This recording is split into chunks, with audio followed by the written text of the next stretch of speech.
শিক্ষকৰ বিৰুদ্ধে ছাত্ৰীক অশালীন ইংগিত প্ৰদানৰ অভিযোগ অভিযুক্ত শিক্ষকক বিদ্যালয় পৰিদৰ্শকৰ কৈফিয়ত তলব নগাঁও জিলাৰ ঐতিহ্যমণ্ডিত বটদ্ৰৱা শ্ৰী শ্ৰী শংকৰদেৱ উচ্চতৰ মাধ্যমিক বিদ্যালয়ৰ এজন শিক্ষকৰ বিৰুদ্ধে এগৰাকী ছাত্ৰীক অশালীন আচৰণ কৰাৰ অভিযোগ শেহতীয়াকৈ পোহৰলৈ আহিছে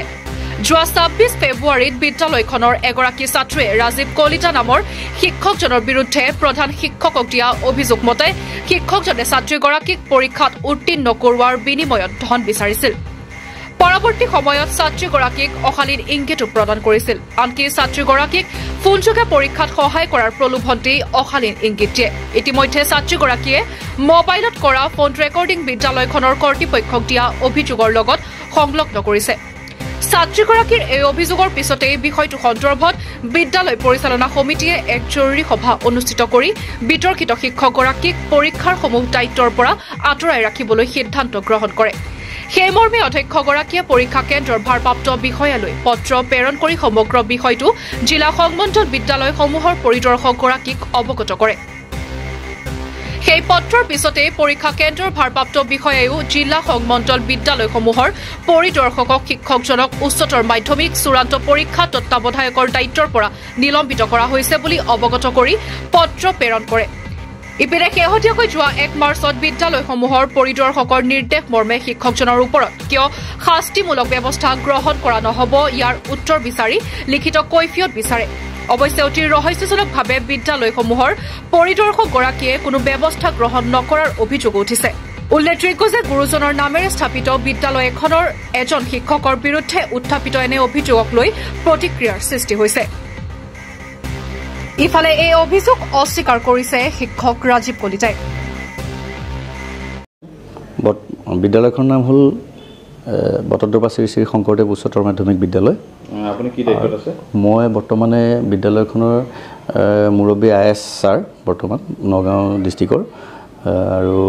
মোক তেখেতৰ ইনচাৰ্জ হিচাপে ইয়াতে দিছে তেখেতৰ ৰিপ্ৰেজেণ্টেটিভ হিচাপে একাডেমিক ইনচাৰ্জ হিচাপে মই ইয়াত আছোঁ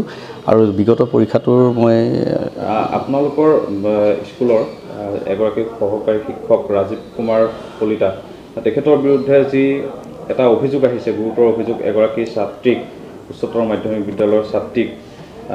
অশালীন ব্যৱহাৰ অশ্লীল ইংগিত দিছে এইটো আচলতে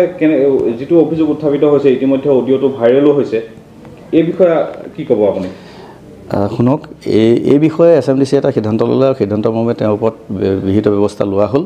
আৰু গোটেই বিষয়টো বৰ্তমান বিদ্যালয়সমূহৰ পৰিদৰ্শক মহোদয়লৈ দিয়া হৈছে আৰু তেখেতৰ বিচাৰাধীন হৈ আছে সেই সম্পৰ্কে মই একো মন্তব্য নকৰোঁ ইতিমধ্যে এই শিক্ষকজনক পৰৱৰ্তী পৰীক্ষাসমূহৰ পৰা ছাছপেণ্ড কৰিব লাগে সেই বুলি তেওঁলোকে এখন লেটাৰ মোলে ইছ্যু কৰিলে মই সন্ধিয়া সময়ত সেই লেটাৰখন পাই তাৎক্ষণিকভাৱে পৰৱৰ্তী দিনাখন তাৰমানে পিছদিনাখন ৰাতিপুৱা মই সেইখন লেটাৰ ইছ্যু কৰিলোঁ আমাৰ যিজন বিতৰ্কিত শিক্ষক ৰাজীৱ কুমাৰ কলিতা ইছ্যু কৰাৰ পাছত আৰু সেইটো কথা মই IS আৰু SMDCক জ্ঞাত কৰিলোঁ সেইখিনি ইতিমধ্যে আমি জনাত IS ছাৰে তেওঁৰ ওপৰত এক চকজ কৰিছে আৰু কালি মৌখিকভাৱে মই জানিবলৈ দিছে যে ইয়াৰ ওপৰত এটা হিয়াৰিং হ'ব আৰু তাত চেণ্টাৰ ইনচাৰ্জ হিচাপে আগৰ প্ৰিন্সিপাল SMDC সভাপতি বা বিতৰ্কিত শিক্ষকজন সকলোকে মাতিছে এতিয়া গোটেই বিষয়টো ঊৰ্ধ্বতম কৰ্তৃপক্ষৰ হাতত আছে গতিকে এই মুহূৰ্তত কি হয় মই একো ক'ব নোৱাৰোঁ খালি মই কৰিবলগীয়া কথাখিনি সেইখিনি আছিল ধন্যবাদ এইটো শিক্ষা অনুষ্ঠান পবিত্ৰ এটা অনুষ্ঠান এই অনুষ্ঠানত এগৰাকী যিগৰাকী শিক্ষক ৰাজীৱ কুমাৰ কলিতাৰ বিৰুদ্ধে যিটো অভিযোগ উত্থাপিত হৈছে ইতিমধ্যে অডিঅ' যিটো ৰেকৰ্ডিং ভাইৰেলো হৈ পৰিছে শিক্ষকে এনেধৰণৰ কাম কৰাটো গ্ৰহণযোগ্য জানো এইটো এক কথাত ক'বলৈ গ'লে যদি কথাখিনি সত্য হয় এনকুৱাৰী কমিটিয়ে হয়তো সেইবোৰ চালি জাৰি চাইছে যদি সত্য হয় তেতিয়াহ'লে আমি একমুখে ক'ব লাগিব যে এনেধৰণৰ কাৰ্যটো শিক্ষকৰ কাৰণে কোনো কাৰণতে গ্ৰহণযোগ্য হ'বই নোৱাৰে বা ভৱিষ্যতে এটা শিক্ষা অনুষ্ঠানৰ কাৰণে ই এটা বহুত অশনি সংকেত হ'ব গতিকে সেইটোত আমি কেতিয়াও সমৰ্থন যোগাব নোৱাৰোঁ